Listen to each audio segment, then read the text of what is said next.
Alright, welcome to this next video. In this video, I am going to discuss at a very high level because obviously every transaction is a little bit different and sometimes you'll need specific forms. I have set up my transaction list. I've set up these packages within Remine, so it is actually a little bit easier for you to make offers.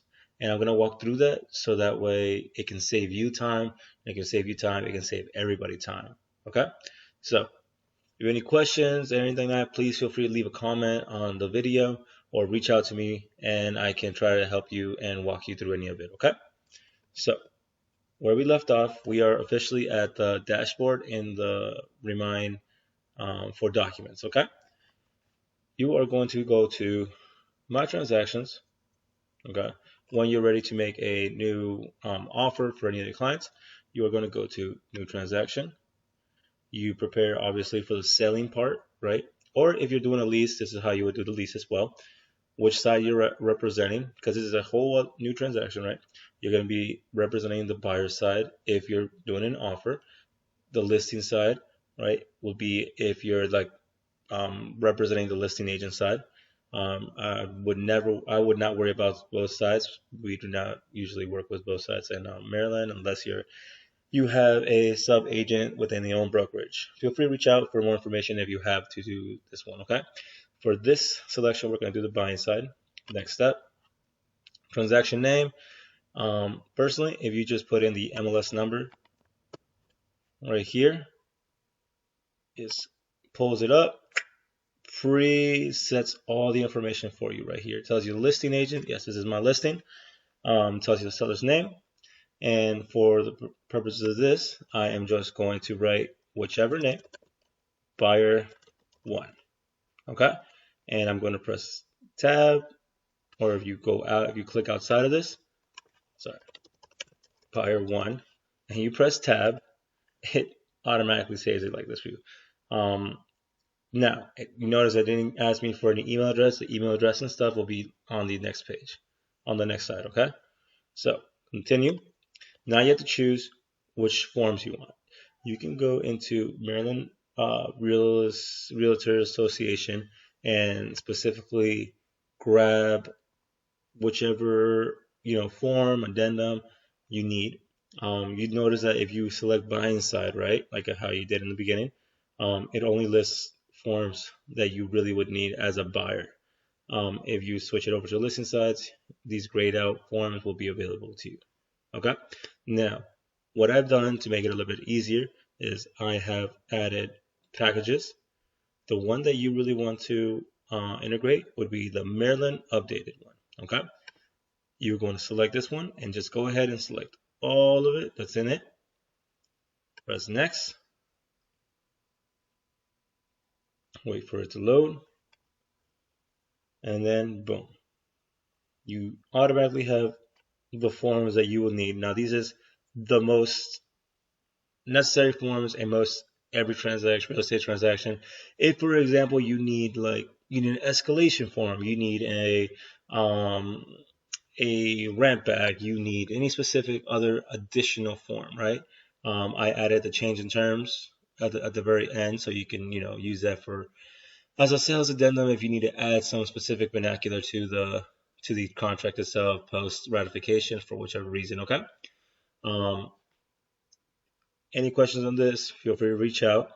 It's a good point to pause, right, and just review what we just did. But I'm just going to go jump right into what we need to do. Okay. So exclusive buyer tenant agreement. I'm going to open this up. Just going to load up the files that we have. You see buyer one has already been pre-selected.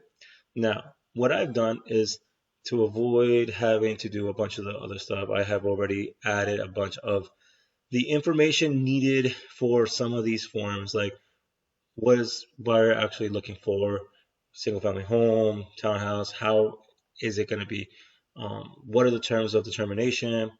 So it's going to go through, most of the stuff is already listed.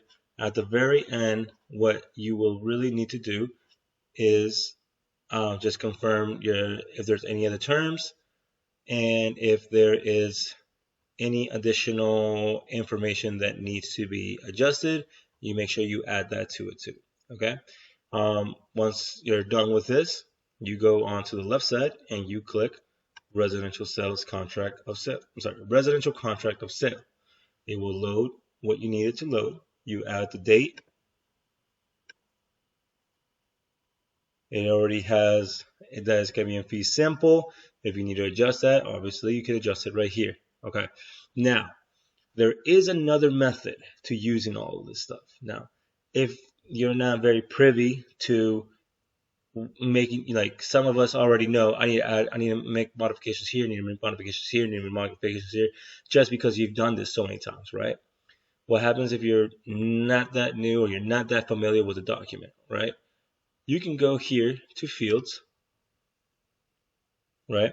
And for any form that you're working on, it will give you every single field that needs to be adjusted, that has the ability to be added to, right? So purchase price amount, you can add the purchase price amount. This is for the EMD.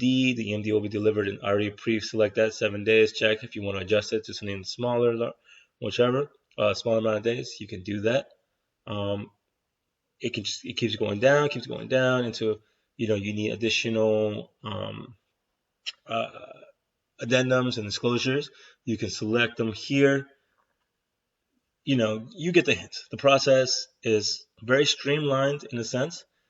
Before you completely fill out everything else that you need, make sure you go to the people side, the people tab right here at the top, and right here you can start modifying what you need. Buyer one, you can add the email address that you need. Boom. So now every single document will have buyer one information. This is a different document. Now I'm on FHA addendum. It will have it already saved. So make sure you have it all set up here. All right. If you have any questions on this, like I said again, boom, just go back and review. Once you've done all the documents, you've adjusted what you needed to adjust. Now, I'm not saying you need to add a property inspection. If you're doing it as is, obviously you would not be adding a property inspection, but you go through each document and you try. If you're doing FHA, you do an FHA and you erase conventional. If you're doing a conventional, you erase the FHA because you don't want to accidentally add a document that you don't possibly need in this in a scenario for making an offer. Okay. Um, I normally leave the escrow agreement at the very end because that way I can um, download it or for whichever reason and send it to the title company because they need to sign it whenever they get the EMD deposited. This is your basic disclosure informational sheet for buyers in Maryland. This is your seller contribution addendum, which is where if you need a seller's concession, right, seller closing costs help, this is where you would add it. But yeah, everything else very streamlined, very, very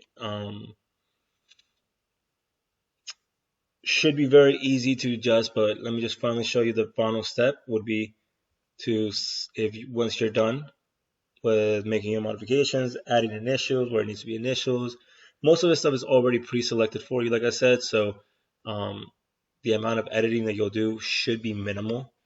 But once you're done, you select all of it, right? Or if you have, if I'm your team lead or if I'm the principal agent here and you want me to review it, just let me know and I can review it. But this is how you do it. And then once you're ready to submit and send it to your buyers, once you select it all, you will send. It will tell you everything you're about to send right now. You select it. Now, in situations where you have more than one buyer signing, right? You have buyer one, buyer two, buyer three, or whichever, right? And they will be listed here if you have them listed in the people section within what we were doing before. They'll be listed here. It will go to buyer one first. Once buyer one is done, buyer two will have the opportunity to sign. Then buyer three will have the opportunity to sign, and in that sequence, right? You want to make sure you keep it like that. And this is the title of the email that they will see on their end, right? If you have any questions, feel free to reach out. And if this was actually helpful, y'all, please like, subscribe, and I will try to see if I can make some more informational videos like this. Thank you.